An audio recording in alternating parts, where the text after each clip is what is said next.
자, 여러분 보시면서요. 구독과 좋아요, 알림 꼭 부탁드리고 어제처럼 제가 염치가 너무 없습니다. 어제처럼 는 아니지만 뭐 현실적으로 많은 응원 부탁드리도록 하겠습니다. 네, 저희는 이제 첫 번째 이슈로 한번 넘어가 보도록 하겠습니다. 자, 이재명에 대한 이제 4가지 혐의에 대한 지금 재판이 진행되고 있습니다. 자, 그 중에서 이제 2개, 즉 선거법 위반 사건의 1차로 이제 징역 5년을 구형이 됐고요. 징역 2년이 구형됐고요. 예. 그다음에 두 번째 바로 위증교사 문제입니다. 네. 위증교사 문제는 이재명도 지금 이게 굉장히 걱정이 되는 모양이에요. 그렇죠. 최근에 민주당 내에 있는 인사들이 요즘 대표가 짜증이 엄청 많아졌어. 뭐 말만 하면 짜증내 이런 이야기가 있어요. 그러니까 옛날 선거법하고는 좀 다르다고 그래요. 그리고 벌써 한 이틀째 지금 두문불출하고 있습니다. 아마 이 결심 공판을 준비를 하고 있는 것 같은데 그러니까 이재명도 본인도 변호사기 때문에 이 사건이 가지고 있는 어떤 중대성, 왜냐 지난번에 유창훈이 이 영장실질심사에서 영장을 기각하면서 그렇죠. 딴 건 다 다툼의 여지가 있는데 위증교사 문제는 소명이 돼. 네, 소명이 유명이 됐어요. 야당 대표 등의 뭐 그 사회적 지위를 고려했을 때 구속까지 시킬 저기는 아니다. 네. 뭐 그거잖아요. 그 유창훈조차도 범죄 혐의가 소명됐다고 인정하는가? 이재명이 지금 뭐 몇 개 혐의로 뭐 몇 개의 재판을 받고 있다 뭐 등등 뭐 하는데 그 중에서 가장 빼박이라고 할까요? 네. 가장 확실한 게 이 위증 교사겠죠. 네. 네. 참 이 사건은 뭐 여러분들 혹시 뭐 잘 아시는 분도 계시고 또 뭐 위증교사 요것만 좀 알고 계시는 분이 있는데 이게 사건이 참 뿌리가 깊습니다. 네. 이 위증교사 문제는 2002년으로 거슬러 올라갑니다. 그렇죠. 이재명이 성남에서 네. 이른바 인권 변호사 활동을 한다고 했을 때 성남에서 시민운동하면서 호시탐탐 성남시장 자리를 노리고 있을 때인데 분당의 파크뷰 아파트가 그 당시에 굉장히 고가 아파트로 분양이 됐는데 그 분양 과정에서 무슨 특혜가 있었다 없었다. 근데 당시 성남시장이 김병량 시장인데 민주당 소속이었어요. 근데 이제 이재명은 당연히 자당의 거기니까 거길 끌어내리면 그 자리에 본인이 올라갈 수 있다 이런 생각을 하고요. 그 과정에서 본인이 기획하고 감독하고 주연 역할을 하는 이른바 검사 사칭 사건이 벌어진 거 아닙니까? 그렇죠. 근데 최초로 PD에게 그거를 제보해서 뭐 PD 수첩인가 거기에 제대로 좀 취재해서 보도를 해달라. 그러니까 PD들은 그런 사건 혹 하잖아요. 네, 추적 60분입니다. 추적 60분 죄송합니다. 추적 60분. 근데 그 과정에서 그 저쪽으로부터 그 결정적 증언을 끄집어내기 위해서 최초로 PD가 검사라고 그 김병량 시장하고 전화 통화하면서 거짓 말을 합니다. 그게 검사 사칭 아니에요. 근데 그거를 이재명이 옆에서 다 각본 불러주는 대로 한 거 아니에요. 그래서 그때 그게 뭐 벌금형으로 그때 마무리가 됐죠. 그거는 벌금형은 마무리가 됐는데 문제는 이제 이게 2000 몇 년도에 18년도입니다. 그 지방선거 당시에 이재명이 경기도지사 될 때 그때 그게 검사사칭 사건으로 전과가 있다 그러니까 아니다 나는 억울하게 누명을 쓴 거다. 그 최 PD가 다 한 건데 내가 괜히 옆에 있다가 억울하게 누명을 쓴 거다.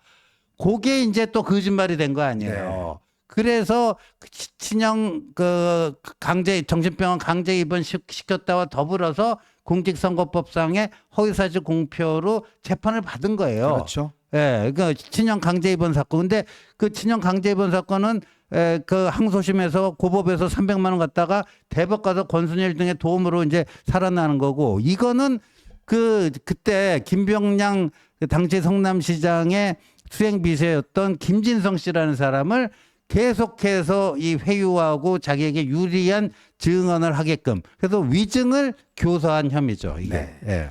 아주 이제 좀 짧게 요약해서 말씀해 주셨는데, 그러니까 좀 더 이제 구체적인 부분을 말씀을 드리면, 당시 이재명 자칭 인권 변호사가 분당 파크뷰의 어떤 이 특혜 혐의, 그때 이게 아마 H1이라는 회사의 홍원표 회장이라는 사람이 있었어요. 그러니까 이 사람이 이제 김병량 시장한테 은갈치를 보내고 또 골프를 쳤다. 뭐 이런 혐의가 있었던 모양이에요.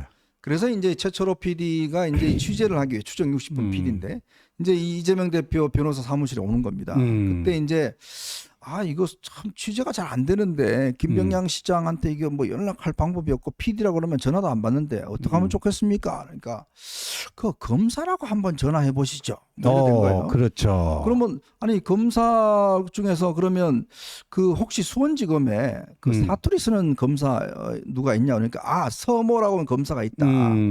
그래서 이미 최 PD가 아마 사투리를 쓰는 모양이죠. 네, 경상도 사투리 써요. 그래서 네. 이제 당시에 김병양 시장한테 전화를 합니다.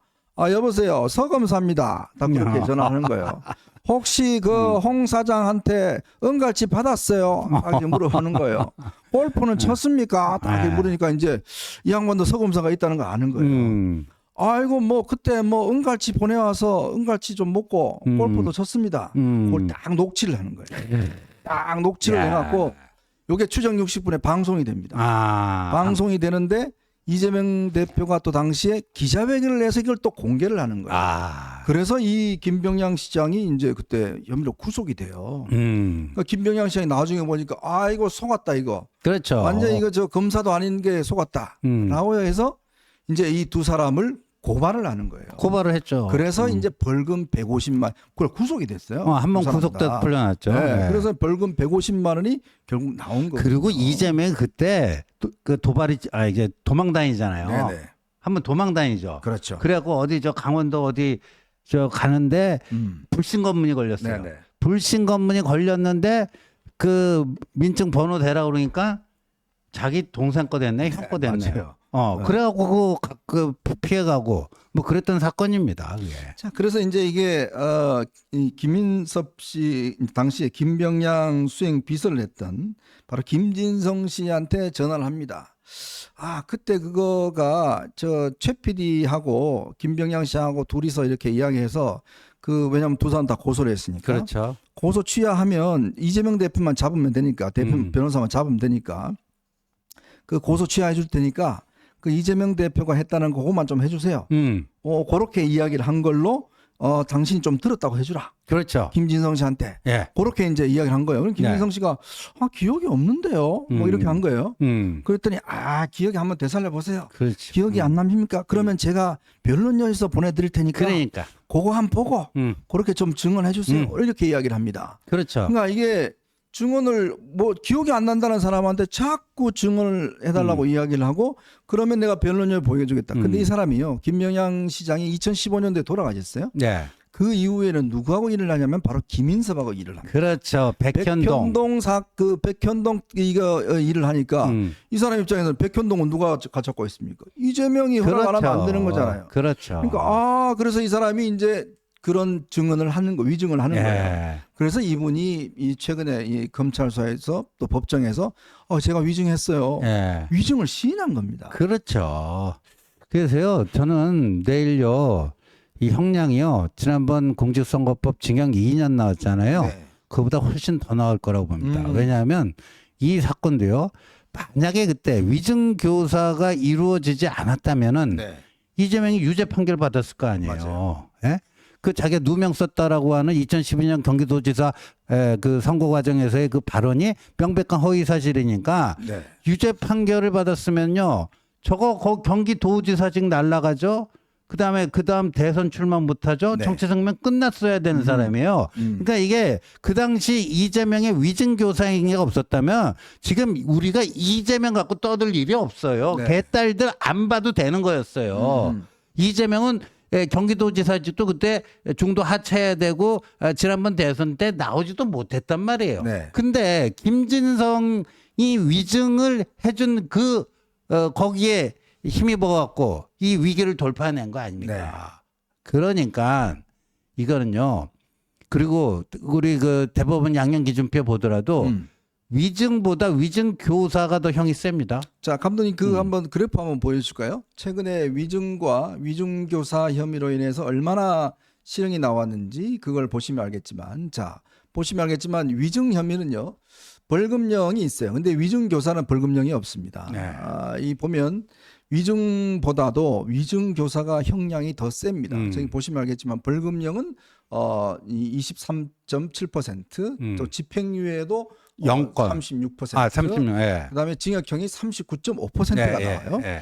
그만큼 이중교사 혐의가 굉장히 중하다는 거예요. 그렇죠. 그러면 여기 이런 통계적으로 보면 아마 이재명 대표는 특히 이번에 결정적인 증거가 뭐냐면 기억을 되살리세요라고 이야기를 하면서 혹시 기억이 안 나면 내 변론 요지서를 보내줄게요. 맞아요. 요게 결정적인 증거. 요게 그죠? 왜냐하면 내 거 보고 읽어. 왜냐하면 그렇지. 위증교사를 하는 사람이 어이 거짓말해. 야 내가 이렇게 하니까 네가 좀 거짓말해라. 절대 이렇게 안 하거든요. 그 노골적으로 안 하죠. 기억 안 나세요? 예. 혹시 기억 안 납니까? 예. 아, 내 기억은 요건데 혹시 내 거 좀 이야기하는 거 보시고 그렇게 조금 참고하셔서 해 주시면 예. 제가 적절히 뭐 사량 이런 식으로 이야기를 하는 거예요. 그렇죠, 그렇죠. 바로 그때도 이재명도 그 녹취록에서 보면 음. 기억이 안 나시면 제가 변론용에서 보내드릴게요. 텔레그램으로 자 보시고 하세요. 이런 식으로 이야기를 하는 겁니다. 그렇죠. 자 예. 그러니 하는 건데 이게 최근에 안산시장이 그 위중교사 혐의로 보시면 이런 게 있습니다. 안산시장이 이 사기 혐의로 인해서 위중교사 혐의로 했는데 이 양반이요 법정 구속이 돼버렸어요. 그랬네요. 10개월에 법정 구속이 돼버렸어요. 저 사람은 뭐 어떤 위증교사였을까요? 이게 뭐 사기 사건 관련한 건데 관련된 뭐 사람들한테 좀 위증을 해달라 3명한테 부탁을 한 거예요.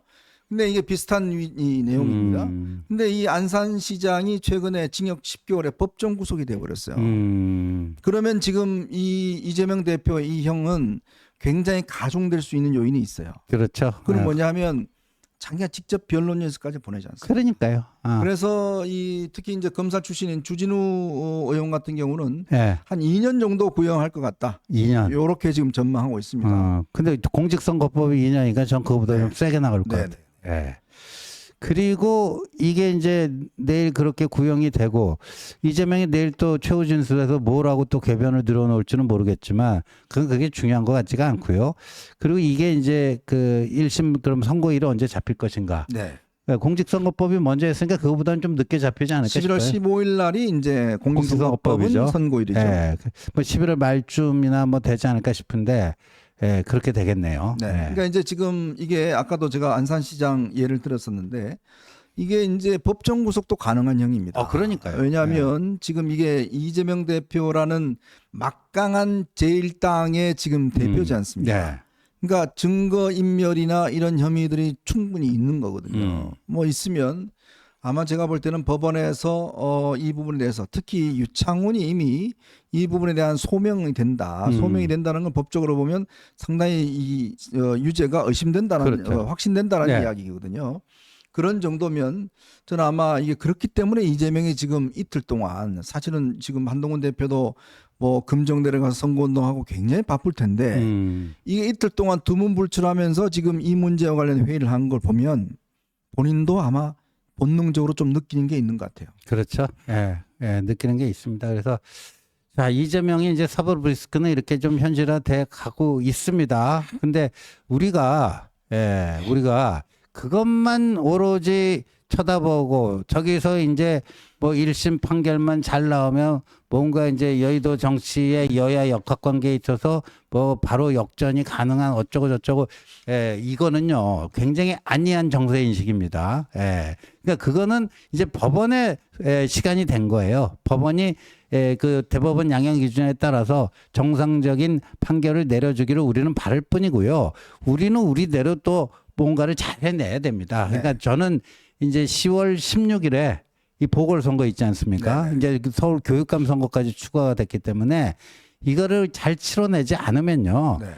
설령 뭐 내일 뭐 징역 5년이 구형된다 하더라도 이게 반드시 우리가 여의도 정치의 주도권을 다시 잡아올 수 있는 그런 게 그냥 저절로 오는 건 아니다 이런 생각이 듭니다. 그러니까 참 제가 이 선거가 참 걱정된다는 말씀을 뭐 여러 차례 아마 드렸는데 그 이유는 뭐냐면 이게 재보궐선거는요 투표율이 굉장히 낮습니다. 그렇죠. 한 20% 뭐 좀 중반 정도 되는데 이게 이제 자칫 이 분위기가 이재명 대표의 이제 유죄 가능성이 높다 보니까 이 야당 지지자들은 뭔가 어떤 이 좀 투표장에 적극 나올 수 있는 가능성이 네, 있어요. 맞습니다. 특히 최근에 이제 뭐 여러분도 다 잘 아시겠지만 이제 대통령실 문제라든지 또 의료 지금 문제라든지 이런 것 때문에 자칫 유권자들, 즉 야권 유권자들이 지금 뭔가 분노 투표 이걸 할 가능성이 굉장히 높습니다. 그러니까요. 예, 지금 맞습니다. 부산 금정과 강화가 아무리 이제 국민의힘에 유리한 지역이라 하더라도 만약에 우리 지지자들은 정말 꼴 보기 싫어 죽겠어 진짜 누구 뭐 예. 그리고 또 병원 못 가서 어떻게 정치도 왜 이렇게 못해 라는 그런 생각이 가지신 분들이 있으면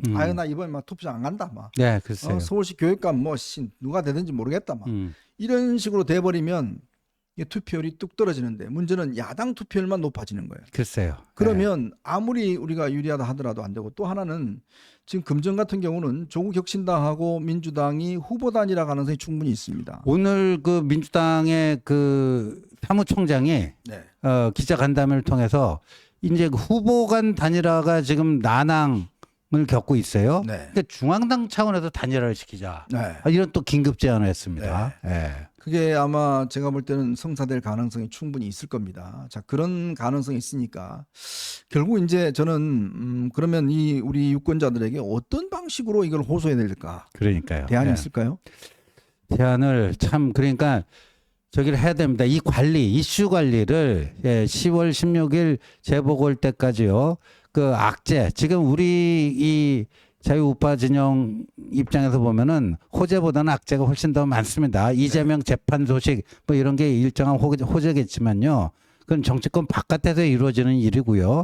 네. 이 정치권 내부의 악재를 어떻게 데미지 컨트롤을 잘 해서 10월 16일 재보궐 선거의 부정적 여파가 전혀 안 갈 수는 없겠지만 그걸 어떻게 최소화시킬 수 있는 방안이 무엇인지 그런 어떤 판단을 지금 해야 될 때가 되는데 참 어떻게 될지 그게 좀 문제입니다. 예. 네, 뭐 제가 혹시 듣는 이야기로는 혹시 친윤 일각에서 자칫 이거를 한 대표 흔들기용으로 또 쓰려고 하는 그런 네. 또 조짐도 조금 있는 것 같아요.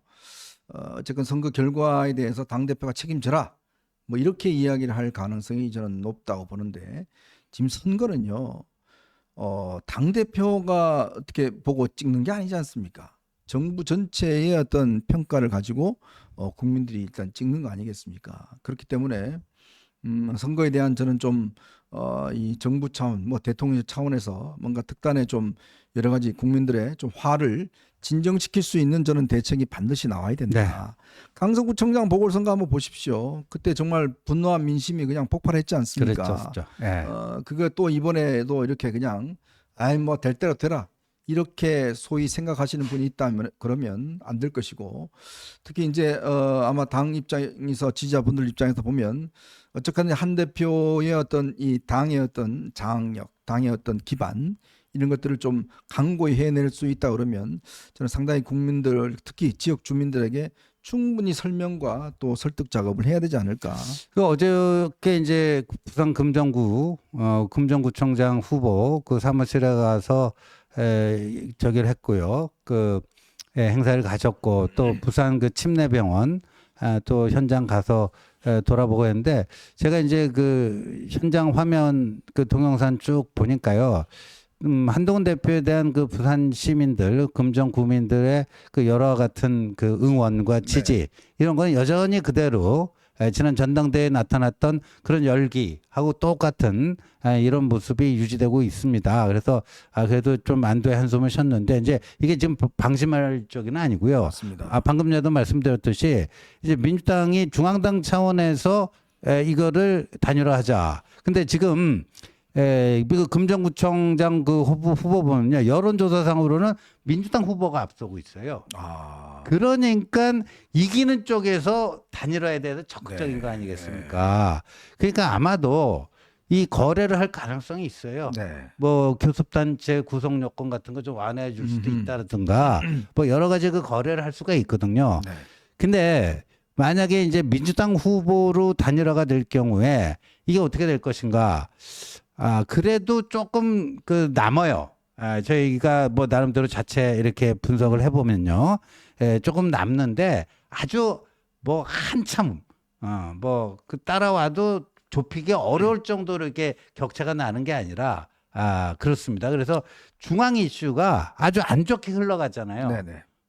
중앙 이슈가. 근데 금정은 부산 내에서도 보수당의 부산 내에서도 강세 지역이에요. 네네. 근데 2018년 그때 왜 저 트럼프가 김정은 만나고 뭐 네, 그 맞아요. 지방선거 때 그때 부울경이 다 날라갔잖아요. 그렇죠. 그때 그 금정구청장도 민주당 후보가 구청장이 되기도 했었어요. 네. 네, 그런 게 있기 때문에 중앙 이슈를 잘 관리를 해줘야 됩니다. 맞습니다. 그 야권 단일화에 대비해서. 네. 뭉치면 살고 흩어지면 죽는다는 이승만 대통령의 이야기를 떠올리고 싶습니다. 어쨌건 이번 상황에 대해서 대통령실도 책임감을 갖고 임해야 되지 않을까라는 말씀을 다시 한번 드리겠습니다.